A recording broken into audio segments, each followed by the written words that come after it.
Let's talk to Julia Bue-Said, who's Chief Executive of the Travel Advantage Partnership. Julia, very good afternoon to you. Yes, hi. How you doing, Roberto? Well, I'm good. I've seen you've been busy on TV news all day long. We've been through a pandemic, and the airports were just nothing. Nobody was doing anything, and everyone was quiet, and there were, staff were being furloughed. Then, of course, we've come out of the pandemic, and it seems no one's ready. Yeah, it's not. It could probably be seen that way from the outside, but when you shut down a complete global ecosystem, to restart it in a few weeks, Roberto, it doesn't happen overnight. You cannot switch a switch and expect the whole industry to be in the right place. That's no excuse. That genuinely isn't. Obviously, we're as frustrated as everybody else that we can't operate in the way that we need to operate. But the reality is the vast majority of flights are departing. Millions of people are still travelling. Unfortunately, where the need arises and really down to operational reasons, it's exceptionally frustrating that flights are having to be cancelled and delayed.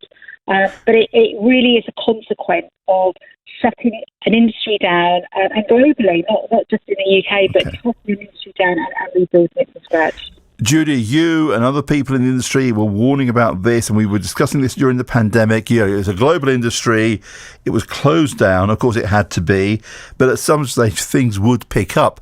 And they have picked up. So, again, but why aren't they ready? In particular, why hasn't the government been working with the travel industry to make sure that once the doors, the shackles were taken off, we could operate, we could trade again?